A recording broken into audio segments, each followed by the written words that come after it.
Well, hello and happy Tuesday. It's time for another session of motivation and conversation. I hope you have had an amazing day and your week has gotten off to an amazing start. I want to take the opportunity to, number one, send a big shout out to Isaiah Rucker and the Big Impact Alliance. This past weekend was the International Entrepreneur Summit, and it was absolutely amazing. Met some amazing people, and so definitely want to shout you out tonight. And I hope that your weekend was absolutely phenomenal, and your week is off to an amazing start. So, with that being said, I want to jump right on into it, get right on into it tonight. We have been talking about the self work framework. So these are clarity conversations that began on January 1st, 2025. And so I've continued this series as we so often start conversations, whether that's a podcast or whatever it is. It could be a webinar. And a lot of times people don't get to the root of what they need because we jump on it and we jump off of it. And so I decided that I wanted to make this as an ongoing series so that you can take your time and go from January 1st through whenever I conclude and be able to really put all the pieces together to help yourself really move through this self-work framework. And so I want to kind of pick up where I left off. However, I always like to kind of give you a high level overview of where we are. And of course, the self-work framework is self-reflection, self-awareness, self-knowledge, self-direction, and self-leadership. And so, of course, you can go back to the previous probably 3 or 4 sessions, and it'll get you all the way caught up with definitions and content that I've shared and so forth and so on, explanations. However, we're on self reflection. And the reason why I am taking my time with self reflection because it's at the top, it's number one. It is the most important piece. And I'll tell you why it's the most important piece. It's the most important piece is because if we don't do the self reflection, we don't get the self awareness right. Self knowledge never happens. We surely don't get to self direction and we'll never be good self leaders. So we have to do the self reflection. That's me, you, everybody. We have to do self reflection. What does that mean? We have to assess ourselves. We have to reflect back and I have to say, Bridget, what went good last week? Not just last year, but last week. What went good? What didn't go well? What's impeding my progress? What do I need to improve upon? What steps do I need to take in order to not experience that again? Were there any triggers? Was any of that, did it have anything to do with any previous traumas that I've had? Any emotional traumas that I've had? Any physical situations that I've had? Did any of what I experienced have to do with any of that? Now, how do I walk this thing forward and prevent myself from allowing or having that happen again? If we don't do self reflection with our emotions, if we don't do self reflection with our finances, if we don't do self reflection with our relationships, all of it. If we don't do self reflection, we can't improve it and move forward. Does that make sense? So it's important whether your finances are good, bad, indifferent. You have to reflect in order to get them on track, deal with them, know how to manage them, whatever. Because if you got a situation, and I've been there too, if you have a situation where the finances aren't financing and things are not clicking, then you need to make sure that you are aware of what you have, what you don't have, what you need to do, what you don't need to do, what you need to prioritize, and what it is that you need to not worry about in this season until it's better. I've been in a position where I've had things to be on track in a good state. You still have to reflect because you want to manage that to try to prevent yourself from having an unnecessary situation. Life happens sometimes and you can't avoid it, but at all costs, if you can avoid it, then self reflection will help you to keep yourself balanced and on track. So it helps you to stay aware, helps you to have your self knowledge intact. It's going to help you to make good decisions, take good action, and then have good self leadership. So this self reflection piece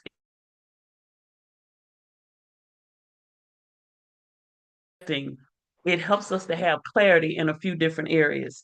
And so that's where we have been the last week or so. And so that's where we're going to continue this week. So tonight I want to talk about this second area. So last week I talked about the fact that self-reflection helps us to gain clarity in various areas. And one of those was the clarity of purpose. That helps us to have really good, keen focus, because when you're clear about your purpose, everything else will fall in line. But when you're unclear about that and there's ambiguity, I'm telling you, that's going to create some problems. So one of the things that we talked about, just high level, and I want to encourage you to go back and watch the previous session so that you can get caught up. Clarity of purpose is the essence of having clarity. The essence of having clarity of purpose is understanding why you do what you do. Okay. It's about having a deep sense of direction and meaning that guides your actions, it guides your decisions, and ultimately it's going to guide your life. That's how important clarity of purpose is. It provides focus, motivation, and resilience in the face of challenges.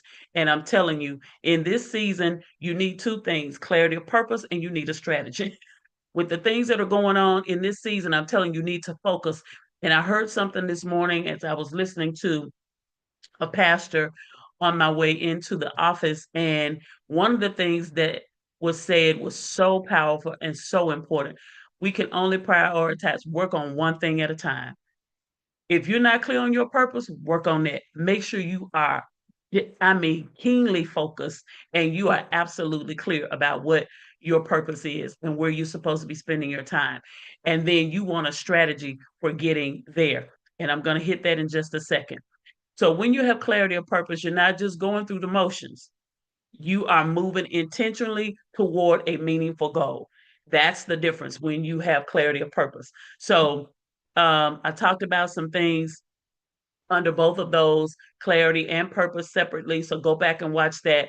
And then I talked about the fact that clarity and purpose collide. And where clarity and purpose collide is the intersection of understanding your purpose, which is your why, and having a clear vision of how to pursue it. If you have a clear purpose, but you're not sure about where you're going to put things, how you're going to place things, how you're going to coordinate things in order for that to come to fruition, then clarity is not, you may know the purpose, but you're not real clear. So that's where the two collide. So that's where we kind of stopped off talking about clarity of purpose on last week. And so I want to pick up and share some things about some scriptures that go along with that. I want to give you those. And then I want to talk about a little bit of practical application as it relates to developing clarity of purpose and the fact that it's something that is continual. So here are some scriptures that I want to just share, and you can study them out to the extent that you desire or not. The other thing I want to say is that if the word is not the foundation of whatever you're doing, you're going to have some issues. So everything that I do, there is the word is the thing that grounds me and is my foundation. So with that being said, it's one of the things that you may not necessarily see clarity explicitly used, or clarity of purpose utilized. The concept, though, is woven throughout the scripture. So here are a few examples, and these are just a few. So of course, um, this is this is no nail to the ground type of thing, but these are some references that are references that I will use. I will put it that way. So number one, Proverbs 16:3, which says, "Commit to the Lord whatever you do, and He will establish your plans." So here again, if God's not the foundation, I'm sorry, it's going to be some issues. So we have to always do our part in having a plan, but always allow for the plan of God. So it says that we commit our ways unto Him, whatever we do, we commit to the Lord, whatever we do, He'll establish our plan. So that means He will help us to align those things. It suggests that aligning our action with God's will, which requires seeking clarity, right? So that we really know what our purpose is, leads to established and successful outcomes. So, and it may be a curved road. You may have to go over some overpasses and go through some tunnels, but ultimately, God's going to make sure that you get to where it is that He purposed you to be. So, our plans need a solid foundation, and that foundation is a clear understanding of what we're meant to do. So, that's key. Proverbs 16 and 3. And then, of course, Habakkuk 2 and 2. Write the vision, make it plain on tablets so he may run who reads it. This emphasizes the importance of clarity in articulating a vision or purpose. If first of all, it has to be written, that's number one. Number two, if it's not written, it can't be read. So it has to be written so it can be read. And then, in order for a person to run with it, execute it, get resources for it, that vision, those are the areas you have to have a written vision so it can be read. You need one. Okay. So here again, suggests to us that a clear vision is essential for motivating, um, for taking action, for motivating action, fueling us, giving us energy, and enabling others to understand and join in the pursuit of that vision. So nobody can really help you with a vision that is not written.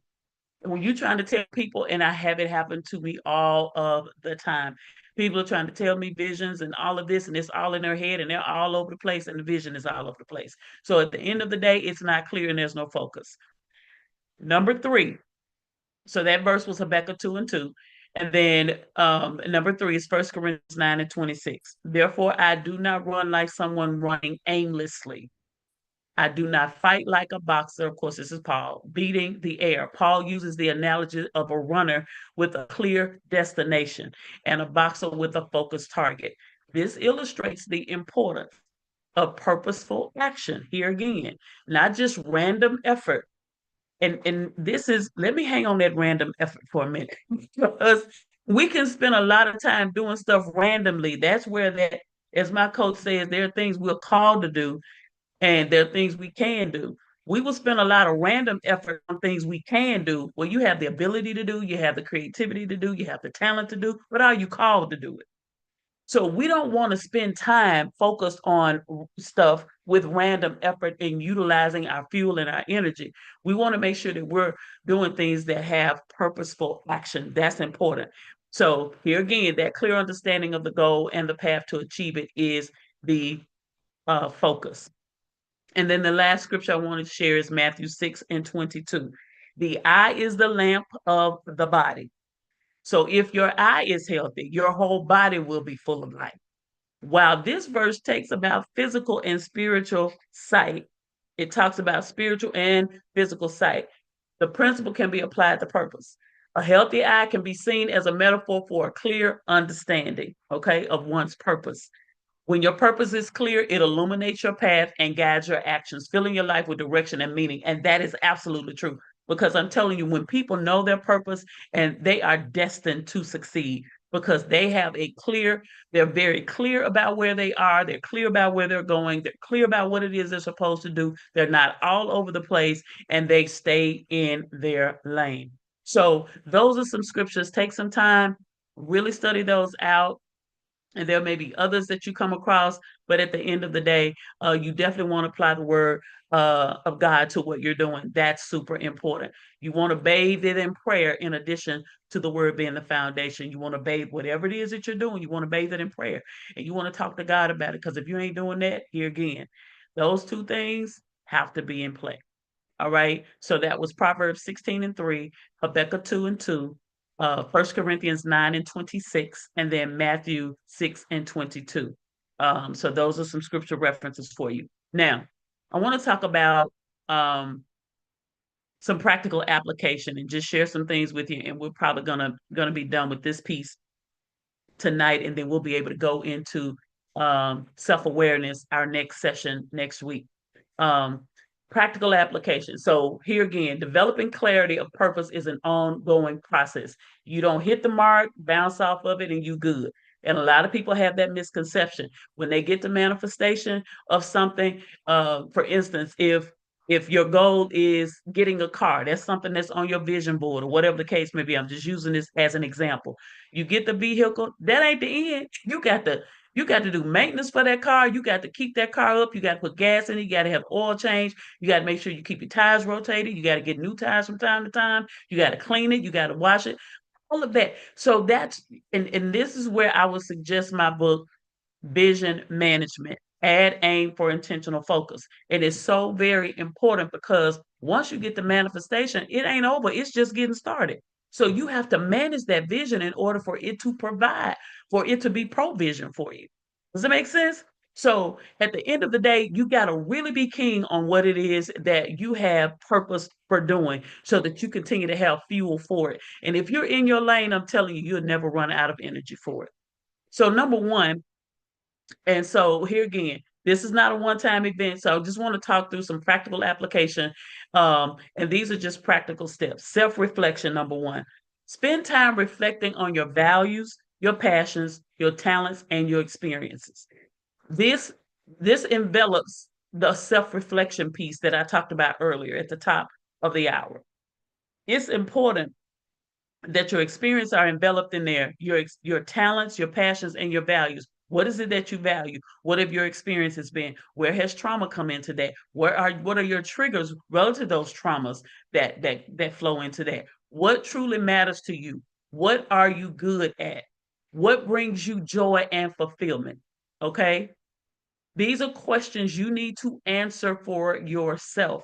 And you need to know beyond a shadow of a doubt what these areas are and what these things are, because they are important. And it may sound simplistic in nature, but I'm telling you, less is more. Answer these questions for you when you're doing your self reflection.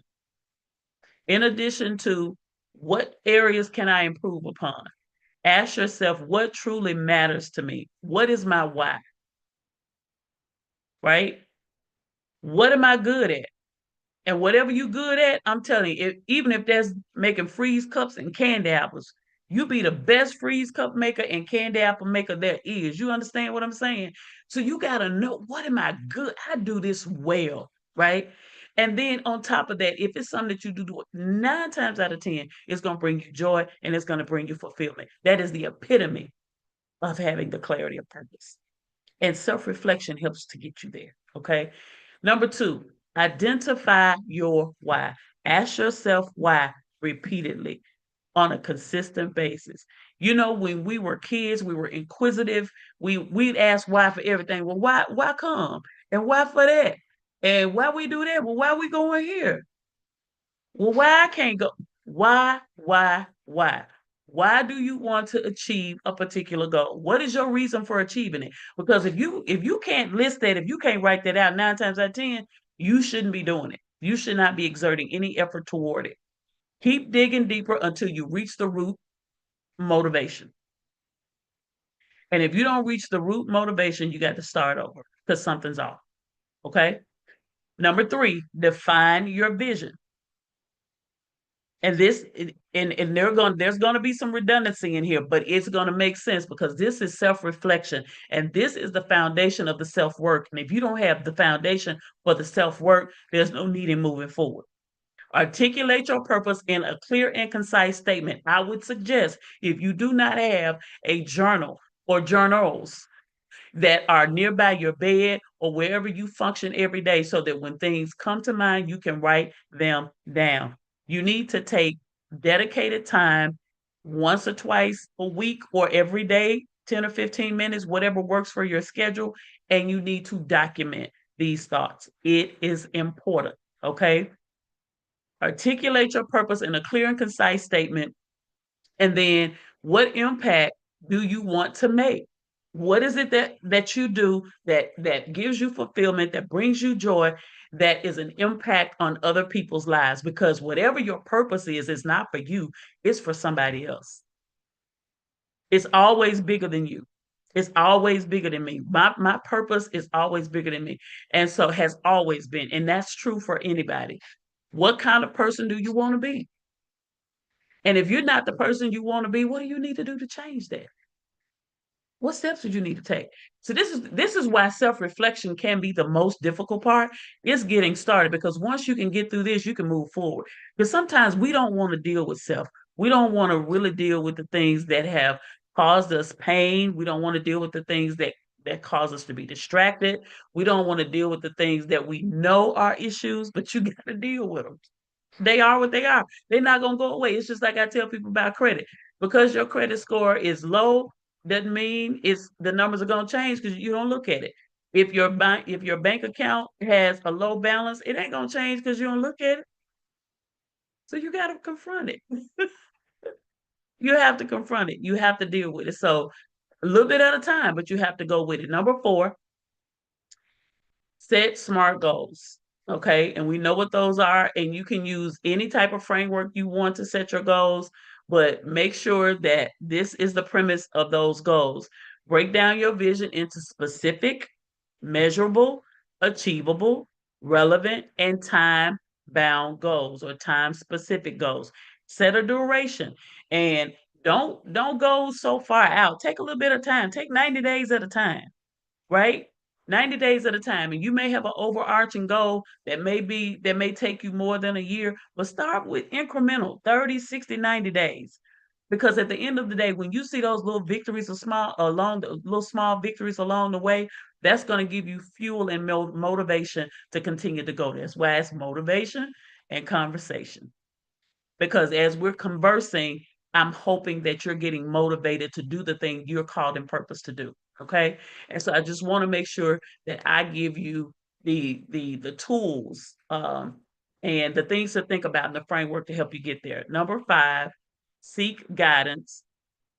Oh, the other thing I was going to say about the SMART goals, this provides a roadmap for pursuing your purpose. So you need to keep up with those things because that's going to kind of give you some parameters, some measurements along the way. And so that's going to be your roadmap. And how you want to do that, you may want to get you a board and you may want to put specific, you might want to put measurable, you might want to put achievable. You know, do you want to rise above 50% of where you were or 25% of where you were? You know, all of these things, and then put those things on that board so you can see them, whatever works for you. Okay. Number five, seek guidance. Talk to mentors, trusted friends, and spiritual advisors. Mentors, friends, advisors, spiritual advisors. This may be this may be two people, it could be three people, but you can have a friend who is a spiritual advisor, you can have a friend who's a mentor. But at the end of the day, you need them all. You need a friend, you need somebody you can be just you. Because what also happens to us is we get into this thing of being trying to be somebody that we're not. We need somebody that's going to help keep us grounded, help keep our feet on the ground, and help us to continue to be realistic about who we are, where we are, and what we have to do and what we got to work with. So you need to have mentors. I have mentors, I have coach, I have friends, I have spiritual advisors. Okay. They can offer insight and support in your journey to help you clarify your purpose. So that's important. If you don't have a coach, please get one.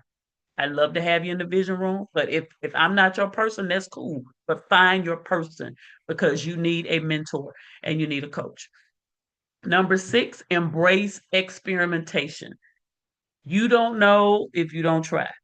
Don't be afraid to try new things and explore different paths. If you don't expose yourself, I'm telling you, you can't ever have a growth mindset. You'll remain in that box and you'll never go anywhere.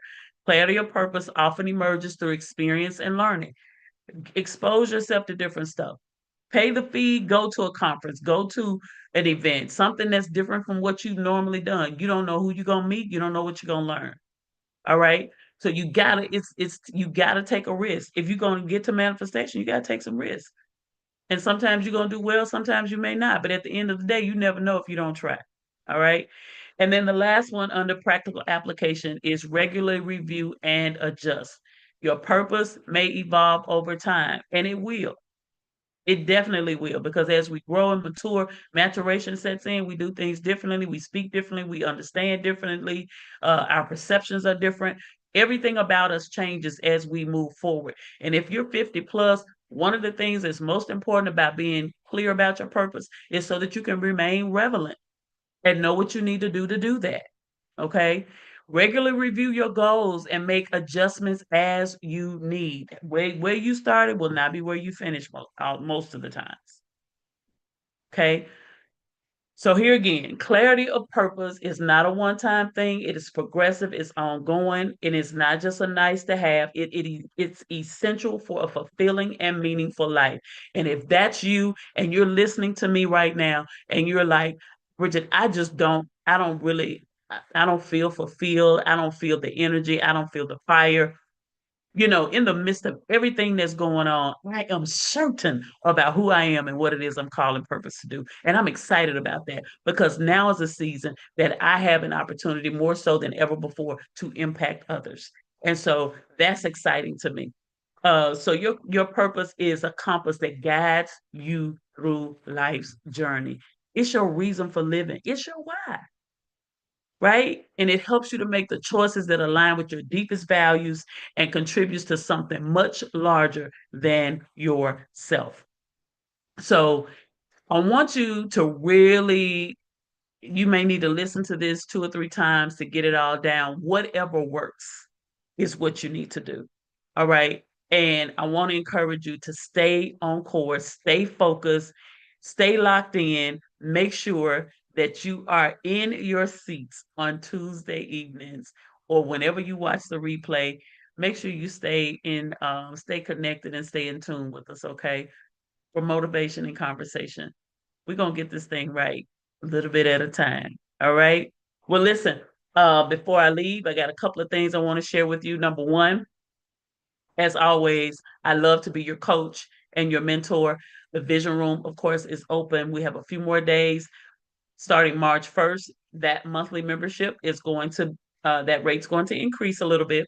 So if you are interested in being a part of the vision room, you can do that for a monthly subscription of only $49. And what does that get you? That gets you one-on-one time with me every month. That gets you email support. I help you to walk through the various things that you're challenged with. We have 2 live sessions, online sessions a month. And it is a wonderful, wonderful preparation ground. Right now, we're in this series of private preparation for public presentation, and it's all about personal development. The collective wisdom in the room has been amazing.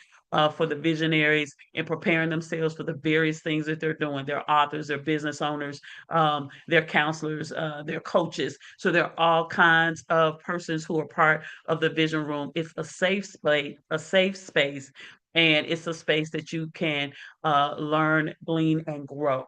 All right, to having that growth mindset. So we love that growth mindset. So we'd love to have you be a part of the vision room. You go to bridgetmoody.com, go to /mentoring, and you can get registered, subscribe tonight. And we'd love to have you be a part of it.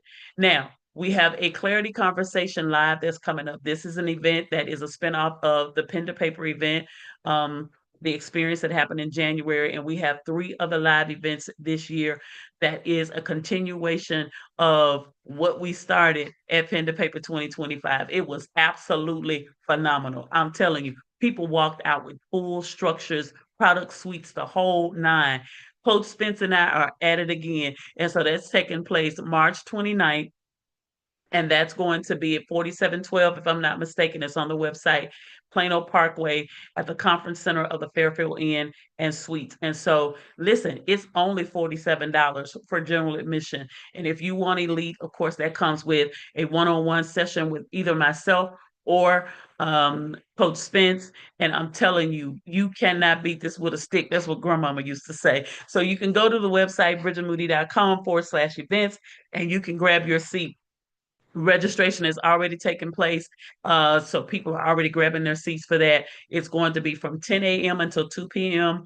on that Saturday. I'm telling you, it's going to be a power pack time. We're going to be in person and it's going to be virtual as well. So I'm looking forward to diving into that and to pouring in and to pouring out. It's going to be an amazing time.